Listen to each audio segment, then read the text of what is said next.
नमस्कार, देवभूमि एक्सप्रेस में आपका स्वागत है। आपके साथ मैं हूं विकास सक्सेना। बुलेटिन की शुरुआत करेंगे तो मुख्यमंत्री पुष्कर सिंह धामी ने जनपद पिथौरागढ़ का भ्रमण किया है।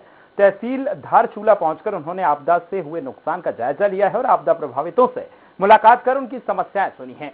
उन्होंने आपदा प्रभावितों को राहत राशि के चेक भी वितरित किए हैं। सीएम ने अधिकारियों के साथ बैठक कर आपदाग्रस्त इलाकों की समीक्षा करते हुए पुनर्वास एवं पुनर्निर्माण के कार्यों को तेजी लाने के निर्देश दिए हैं। उन्होंने क्षेत्र के मृतक व्यक्तियों के भी प्रति दुख और संवेदना व्यक्त की है और हर संभव मदद करने का आश्वासन दिया है। मुख्यमंत्री ने 12 आपदा प्रभावितों को कुल 23 लाख रुपए के चेक वितरित किए हैं। माननीय प्रधानमंत्री जी का, माननीय गृह मंत्री जी का, हमारी केंद्र सरकार का, उन्होंने पूरा आकलन करने के लिए यहाँ पर टीम भेजी हुई है और टीम भेजने के बाद और तेजी लाएंगे। हम अपने सारे संसाधनों का उपयोग करके जल्दी से जल्दी सभी व्यवस्थाओं को सामान्य करेंगे। सरकार की सारी व्यवस्थाएं लोगों तक पहुंचे, कोई इस आपदा की घड़ी में किसी प्रकार की उनको परेशानी न हो, इसलिए मैं स्वयं और हमारे सारे मंत्रीगण और सारे विधायकगण, हमारे संगठन के सारे लोग अपने अपने अलग अलग क्षेत्रों में जाकर लोगों के बीच में जा रहे हैं और सेवा के कार्य में लगे हैं, सहायता कर रहे हैं, लोगों को इसमें से निकालने का काम कर रहे हैं। और मैं इस आपदा की घड़ी में सभी लोगों से अनुरोध करता हूं कि वो सब लोग भी सारी चीजों को छोड़ के इस समय दलगत चीजों से ऊपर आके सब लोग सेवा के कार्य में लगे, क्योंकि राजनीति का काम बाद में हो जाएगा। मुख्यमंत्री पुष्कर सिंह धामी ने आपदा प्रभावित चंपावत में तिलवाड़ा का दौरा किया है, जहां सीएम ने भारी बारिश के कारण जान गंवाने वाले परिवारों के परिजनों से मिलकर संवेदना व्यक्त की है। उन्होंने मृतकों की आत्मा की शांति के लिए प्रार्थना भी की है। सीएम ने कहा है कि सरकार उनकी पीड़ा को समझती है और इस मुश्किल की घड़ी में पीड़ितों के साथ खड़ी है। सीएम ने कहा है कि जिला प्रशासन को भी जिले में आपदा प्रभावितों को जल्द से जल्द मुआवजा देने के निर्देश उन्होंने दिए हैं। इसके बाद मुख्यमंत्री धामी ने सर्किट हाउस में जिला स्तरीय अधिकारियों की बैठक की है और सीएम ने कहा है कि राहत और बचाव कार्यों में लापरवाही न बरती जाए और कामों में तेजी लाई जाए। इसी के साथ ही आपदा राहत कोष को भी लोगों को उसका लाभ उनको दिया जाए। उन्होंने जिलाधिकारियों को आपदा प्रभावित क्षेत्रों का भू सर्वेक्षण कराने के निर्देश दिए हैं।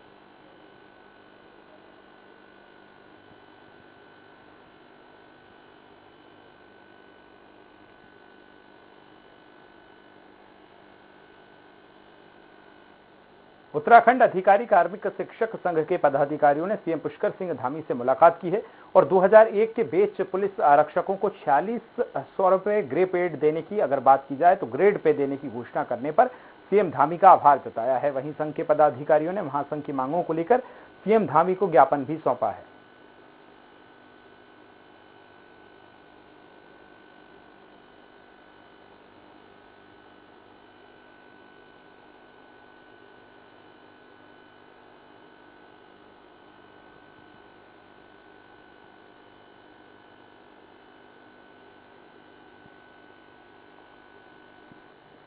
खबर रानीखेत से है, जहां अल्मोड़ा पिथौरागढ़ संसदीय क्षेत्र के सांसद अजय टम्टा ने आपदा प्रभावित क्षेत्रों का दौरा किया है। सांसद ने भिकियासैंण में रापड़ गांव पहुंचकर अतिवृष्टि से मलबे में दबकर जान गंवा चुके लोगों से और उनके परिजनों जो हैं उनसे मुलाकात की है। वहीं सीएम पुष्कर सिंह धामी ने भी परिजनों से दूरभाष कर बातचीत की है और अपनी संवेदना व्यक्त की है। सांसद ने एसडीएम और लोक निर्माण विभाग के अधिकारियों को आपदा और राहत कार्यों में तेजी लाने के निर्देश दिए हैं। इधर सल्ट के विधायक ने भी रापड़ हादसे को लेकर दुख जताया है। तो उस एनटीडी क्षेत्र का दौरा किया और अभी मेरा भिकियासैंण के पास जाना है, जहां पर आपदा के कारण से हमारे वरिष्ठ पत्रकारों के परिवार को बहुत बड़ा नुकसान हुआ है और लगातार हमारे सभी अधिकारियों से बात हो रही है। माननीय मुख्यमंत्री जी से भी मेरी बात हुई है और आपदा अधिकारी सभी लोगों से लगातार संपर्क में रह करके कितनी जल्दी हम रोडों को ठीक कर दें। भाजपा के प्रदेश अध्यक्ष मदन कौशिक ने रामनगर के बाढ़ प्रभावित क्षेत्र कुंभ का दौरा किया है और बाढ़ प्रभावित लोगों से मुलाकात कर हर संभव मदद का आश्वासन दिया है। इस दौरान गांव वालों ने प्रदेश अध्यक्ष को बताया है कि उनके 2 दर्जन से ज्यादा बाढ़ में जो है घर बह गए हैं। गांव के विस्थापन को लेकर भी वे कई सालों से मांग कर रहे हैं, लेकिन उनकी मांग अभी तक पूरी नहीं हुई है। वहीं प्रदेश अध्यक्ष मदन कौशिक ने जल्द ही गांव का विस्थापन भी किया जाएगा, ऐसा उन्होंने कहा है।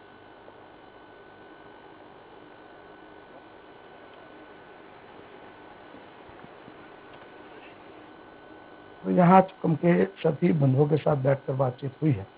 इनकी एक तो जो विस्थापन वाली परिस्थिति वो 93 से चल रही है, लेकिन किस कारण से रुकी हुई है। आज हमने कहा कि हम अगले महीने तक उसको क्लियर कराएंगे, बातचीत करके मुख्यमंत्री से कि कहाँ रुकी हुई, क्या दिक्कतें आ रही है। एक तो ये है। चुकम के भाइयों को हमने विश्वास दिलाया कि किसी भी तरह की परिस्थिति में पार्टी आपके साथ खड़ी है। आज भारतीय जनता पार्टी के सारा संगठन यहाँ है।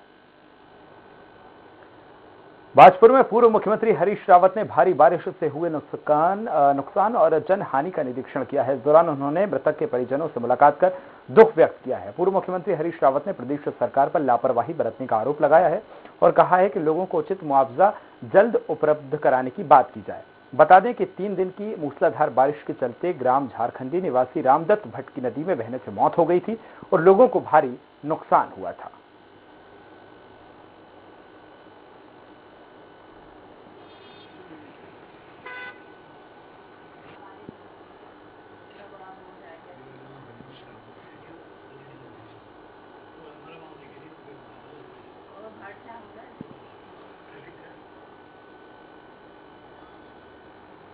अचानक पानी छोड़ा आपने और सारा तराई भावर जो है पानी में तैरने लग गया, डूब गया।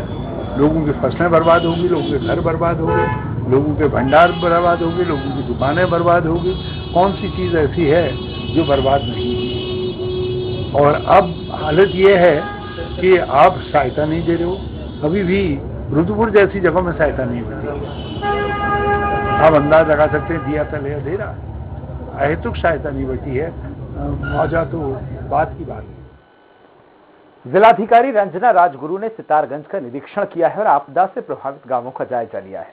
साथ ही ग्रामीणों से उन्होंने हालचाल जाना है। जिलाधिकारी ने तहसीलदार को निर्देश देते हुए कहा कि पीड़ित परिवार की हर संभव सहायता की जाए और जल भराव से पीड़ित प्रत्येक व्यक्ति के लिए भोजन, पेयजल आदि की समुचित व्यवस्था सुनिश्चित की जाए। कोई भी भूखा न रहे, इस पर विशेष ध्यान दिया जाए। उन्होंने संबंधित अधिकारियों को निर्देशित भी किया है कि जो लोग आपदा से प्रभावित हुए हैं उनकी सूची जल्द तैयार करें ताकि पीड़ितों को सहायता मिल सके।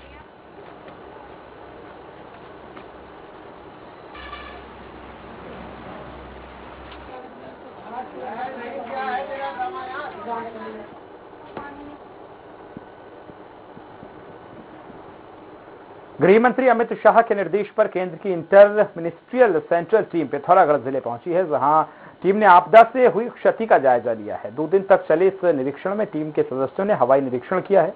इस दौरान सड़क मार्ग, कृषि और औद्योगिकी में जो नुकसान हुआ है उसका जायजा लिया है। इसके बाद टीम ने जिलाधिकारी, जनपद सीओ और अन्य विभागों के अधिकारियों के साथ बैठक में जिलाधिकारी डॉक्टर आशीष चौहान ने टीम के सदस्यों को क्षेत्र में हुई नुकसान के संबंध में विभागवार जानकारी से अवगत कराया है।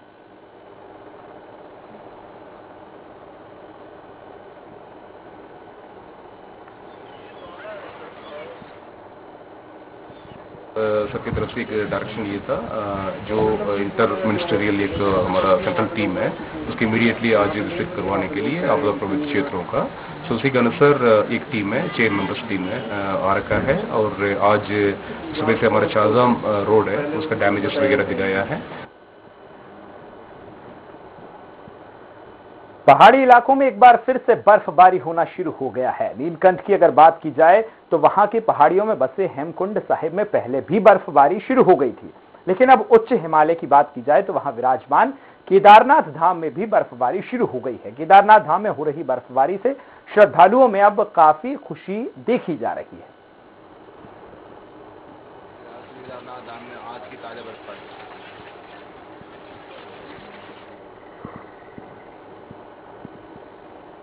उत्तराखंड में हुई आफत की बारिश से प्रभावित लोगों की मदद के लिए सभी राजनीतिक पार्टियों ने अपने हाथ बढ़ा दिए हैं। अगर बात की जाए तो आपदा में जान माल में हुए नुकसान में भी अब उन्होंने खूब मदद की है। भारतीय जनता पार्टी भी राहत सामग्री और राशन किट आपदाग्रस्त क्षेत्रों में पहुंचा रही है, जिसमें 50,000 राशन की किट अन्य राज्यों से मंगवाई गई है, जिसमें से 20,000 किट हल्द्वानी और रुद्रपुर पहुंचाई गई है। उनका कहना है कि कोई भी व्यक्ति भूखा ना रहे, इसके लिए 2 महीनों का राशन भारतीय जनता पार्टी सेवा के भाव से पहुंचा रहा है। कोई व्यक्ति भूखा ना रहे और दैवीय आपदा के कारण जो उसके परिवार के अंदर डिस्टर्बेंस आई है, महीने 2 महीने का राशन उसको उपलब्ध रहे और उसको भूखा ना सोना पड़े, उसकी चिंता भारतीय जनता पार्टी कर रही है और इस प्रकार से सेवा के भाव से जनता के बीच में जाकर के उसकी मदद कर रही है। कांग्रेस प्रदेश प्रोफेशनल के अध्यक्ष मनीष खंडूरी चमोली के तेफना गांव का उन्होंने भ्रमण किया है, जहां पर उन्होंने स्थानीय महिलाओं के साथ पहाड़ी व्यंजनों चूड़ा कूटा भी खाया है। इस दौरान उन्होंने पहाड़ों के स्थानीय लोगों के साथ बैठक कर गांव की समस्याएं सुनी है। बैठक में ग्रामीणों ने अध्यक्ष मनीष गांव से जुड़ी उनको समस्याएं भी सुनाई हैं।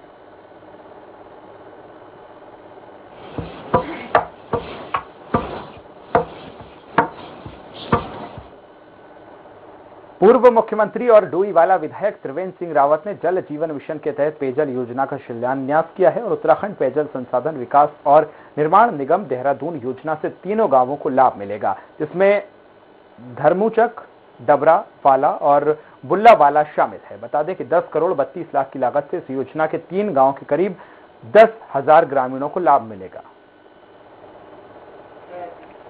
बुलंदा वाला, झबरा वाला और बुल्ला वाला और धर्मूचक सभी रेवेन्यू विलेज में 2000 लगभग 2000 घरों को पेयजल उपलब्ध होगा, जिसमें 10,000 के करीब पॉपुलेशन और 18 महीना में बनकर तैयार होना सुनिश्चित किया गया।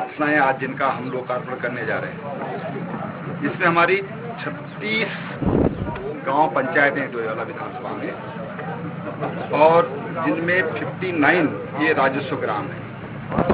जनसंख्या है 1,67,780, परिवार है 33,795। देहरादून में आप प्रवक्ता नवीन परशाली ने कहा है कि रोजगार गारंटी योजना को प्रदेश के युवाओं का भरपूर समर्थन मिला है। बीते 16 दिनों में इस अभियान से अब तक 3.5 लाख से ज्यादा युवाओं ने रजिस्ट्रेशन कराया है, जो कि अपने आप में एक बड़ी उपलब्धि है। और आपके 7,000 कार्यकर्ता पूरे प्रदेश में घर घर जाकर इस अभियान को पहुंचा रहे हैं, जिसके लिए मैं उनका धन्यवाद करता हूं।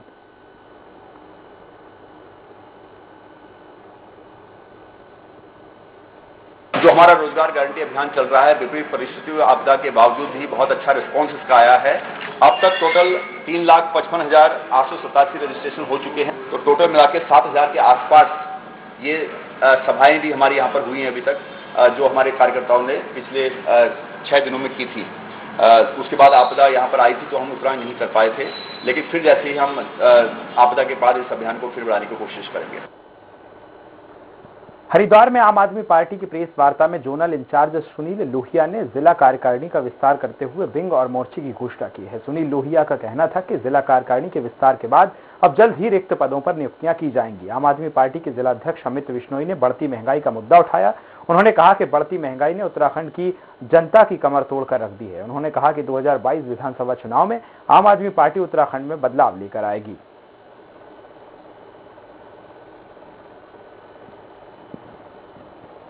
खाद्य पदार्थों के दाम में जो है बेतहाशा वृद्धि हो रही है।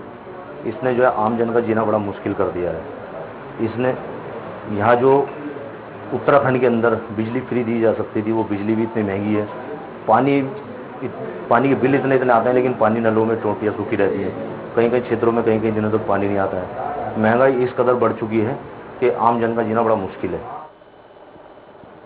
देहरादून के ऑर्डिनेंस फैक्ट्री के संविदा कर्मचारियों ने विरोध प्रदर्शन किया है और मैनेजमेंट के खिलाफ जमकर नारेबाजी की गई है। वहीं कर्मचारियों का कहना है कि मैनेजमेंट ने कर्मचारियों को बिना बताए ही रकम देने से मना कर दिया है और काम भी अब उनका बंद कर दिया है। और मैनेजमेंट की अगर बात की जाए तो मेन गेट के अंदर अब उसको नहीं तमाम जो लोग हैं उनको घुसने दे रहा है, जिसके बाद कर्मचारी फैक्ट्री के बाहर धरने पर बैठ गए हैं। साथ ही उनका कहना है कि 2022 तक उनका टेंडर है, पर फैक्ट्री प्रबंधन ने बिना बताए, बिना नोटिस दिए हुए अचानक से उनको काम करने से मना कर दिया है। अगर मांगे पूरी नहीं होती हैं तो वो कर्मचारी जो हैं वो उग्र आंदोलन करेंगे।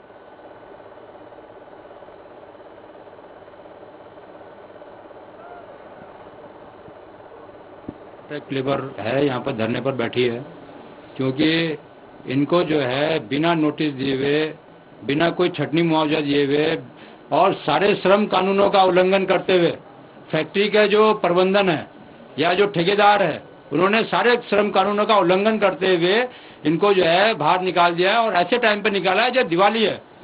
एक संविधान का उल्लंघन इस फैक्ट्री मैनेजमेंट ने किया है।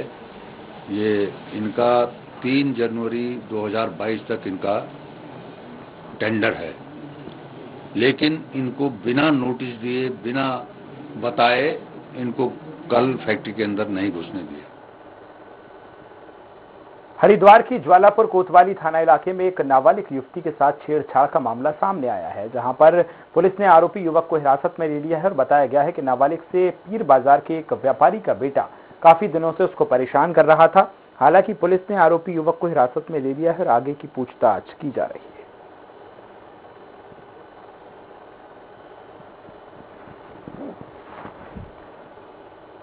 लक्सर के स्वराज विभाग ने अवैध खनन पर अगर बात की जाए तो राजस्व विभाग ने अब अवैध खनन पर बड़ी कार्रवाई की है, साथ ही 7 वाहनों को जब्त किया है।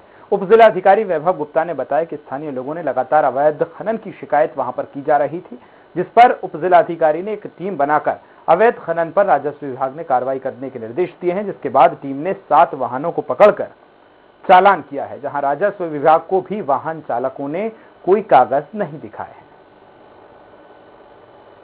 हैं। टीम बनाई गई है, जिसके द्वारा लगातार दबिश दी जा रही है और कल भी इस प्रकार की सूचना प्राप्त होने पर कार्रवाई की गई।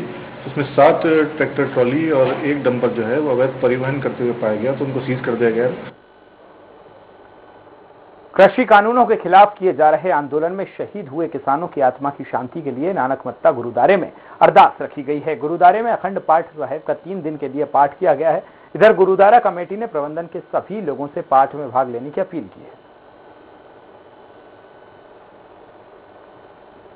जो अभी चुकोनिया में हमारे 5 किसान अपनी मांगों के लिए जूझते हुए शहीद हुए हैं, उनकी याद में 21 तारीख को गुरु नानक अखंड पाठ प्रारंभ किया गया है, जिसका भोग 23 तारीख को पड़ेगा, कल पड़ेगा। लखीमपुर खीरी में कृषि कानून का विरोध करते हुए शहीद हुए 4 किसान और एक पत्रकार की अस्थियां हर की पौड़ी के ब्रह्मकुंड में गंगा में प्रवाहित की गई हैं।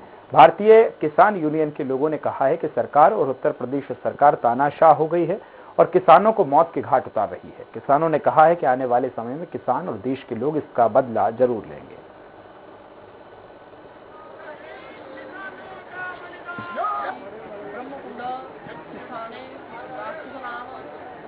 जो हमारे शहीद हुए तो उनके फूल और वहाँ जो उसके मंत्री के बेटे ने जो उन किसानों को जो कुचला ना, तो उनके फूल और 23 तारीख रखी थी उत्तराखंड में आपदा आएगी, तो एक दूसरा भी होगा।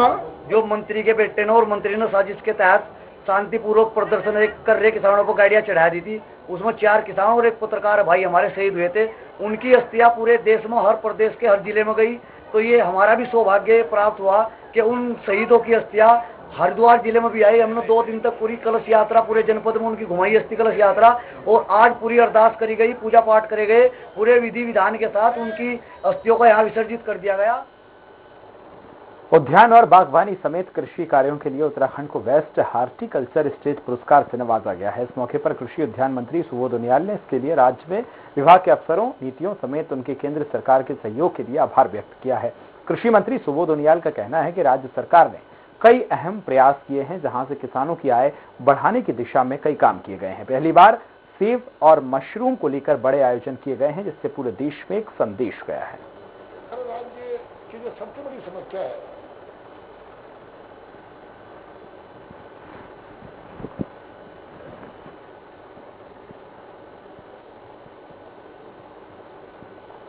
किसान की आय बढ़ाने के लिए बागवानी की संभावनाओं को धरातल पर उतारने के लिए बृहस्पति में काफी अच्छा कार्य किया गया, और इसमें चाहे पौड़ी औसत के माध्यम से रोजगार देने की संभावनाएं रही हों, चाहे उच्च गुणवत्ता के पौधों को लेकर जो किसान की उत्पादकता बढ़ाने का प्रश्न रहा हो, चाहे आपका नर्सरी एक्ट के माध्यम से, जिससे हमने पूरे देश में अकेला राज्य है जो नर्सरी एक्ट में जिन्होंने 6 महीने की सजा का प्रावधान किया है, जिससे किसान को उच्च गुणवत्ता की पौध मिल सके।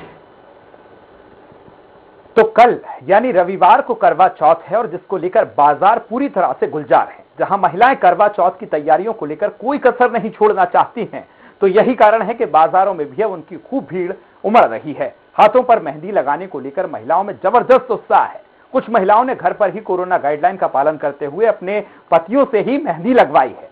वहीं कुछ लोगों ने बाजार में सामाजिक दूरी का पालन भी नहीं किया है।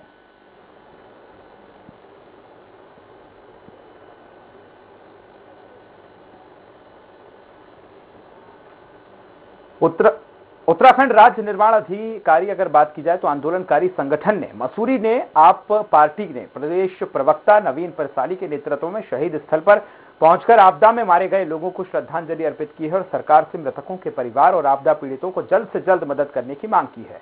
सामाजिक कार्यकर्ता प्रदीप भंडारी ने कहा है कि हाल ही में हुई बारिश में उत्तराखंड कुमाऊं क्षेत्र में काफी बड़ा नुकसान हुआ है।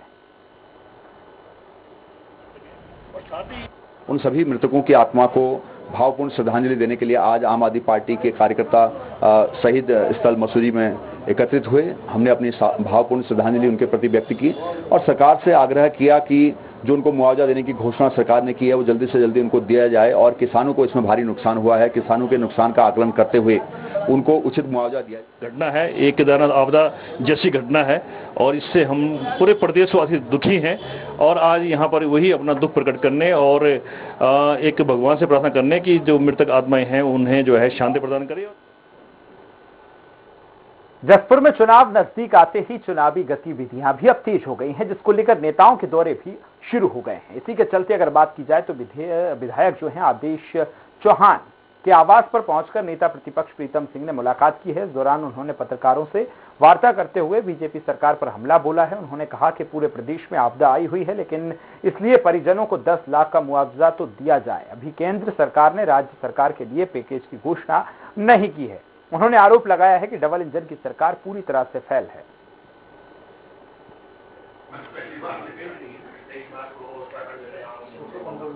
गृह मंत्री कल आए, उन्होंने हवाई सर्वेक्षण किया लेकिन कोई पैकेज की घोषणा नहीं की। उत्तराखंड के हाथ खाली हैं और इन विषम परिस्थितियों में केंद्र सरकार का दायित्व बनता था कि वो राज्य सरकार की सहायता करते, लेकिन बड़ा दुर्भाग्य है, कहने के तो डबल इंजन की सरकार है लेकिन पूरी तरीके से ये सरकार विफल है और लोग जो है आज अपने आप को ठगा हुआ महसूस कर रहे हैं।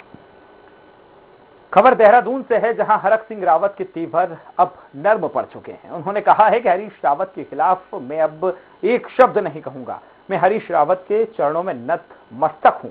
उन्होंने कहा है कि हरीश रावत का हर शब्द मेरे लिए आशीर्वाद है। उन्होंने आगे कहा कि हरीश रावत चोर बोले, अपराधी बोले, अब कुछ भी उनके खिलाफ ऐसा मैं नहीं बोलूंगा।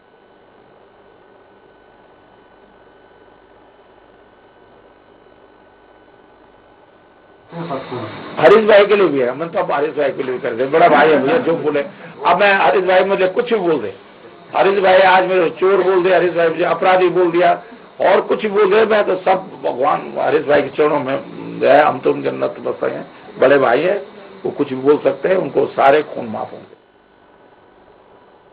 रुद्रप्रयाग में तुंगनाथ यात्रा की तैयारियों को लेकर इको पर्यटन विकास समिति के सहयोग से शिविर का आयोजन किया गया है, जिसमें घोड़े खच्चर संचालकों ने घोड़ा खच्चर मालिक संगठन चौपता तुंगनाथ का गठन किया है।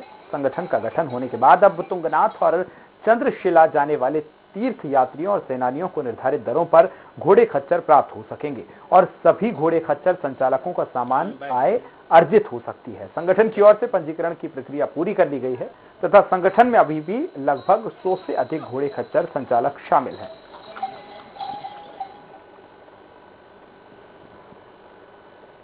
हरिद्वार में अखाड़ा परिषद के महंत नरेंद्र गिरी की मौत के बाद अब नए अध्यक्ष को लेकर अखाड़ा परिषद में दो फाड़ हो गए हैं, जिसमें 7 अखाड़ों के साधु संतों में बैठक कर महानिर्माणी अखाड़े के सचिव रविंद्रपुरी महाराज को अखाड़ा परिषद का अध्यक्ष घोषित किया गया है। इधर अखाड़ा परिषद के दूसरे धड़े ने अगर चुनाव को लेकर अवैध उन्होंने करार दिया है। हालांकि जूना अखाड़े के महंत हरिगिरी का कहना है कि अब तीनों अखाड़ों ने खुद को अलग कर लिया है और अब अखाड़ा परिषद की छवि को धूमिल करना चाहते हैं, लेकिन कहा गया है कि अखाड़ा परिषद के नए अध्यक्ष का चुनाव 25 अक्टूबर को प्रयागराज में होने वाला है। इस बैठक में 10 अखाड़ों के साधु संतों को आमंत्रित किया गया है। क्षेत्र में बीमार हो जाए या व्यापार मंडल का ही चुनाव होता है, एक छोटा सा चुनाव व्यापार मंडल का ही होता है, तो उसमें भी एजेंडा होता है, बैठक होती है, चुनाव होता है। ये नहीं है कि 5-6 आदमी इकट्ठे मिल गए चुनाव कर लिए, नियम नहीं है। नियम के अनुसार हमने जो है इलाहाबाद में बैठक बुलाई है। प्रजातंत्र में क्या आपके सामने बहुमत के आधार पे और सर्वसम्मत से चुनाव करना पहला मेरा काम है।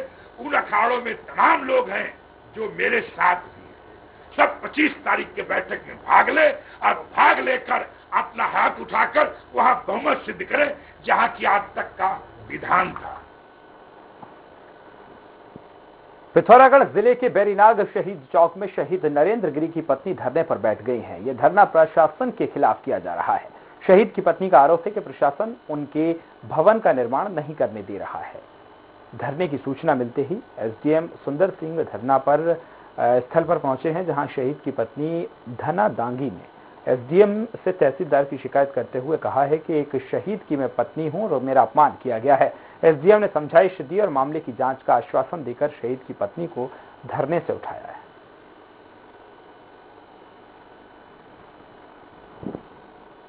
इसी के साथ देवभूमि एक्सप्रेस में फिलहाल इतना ही। दीजिए इजाजत। नमस्कार।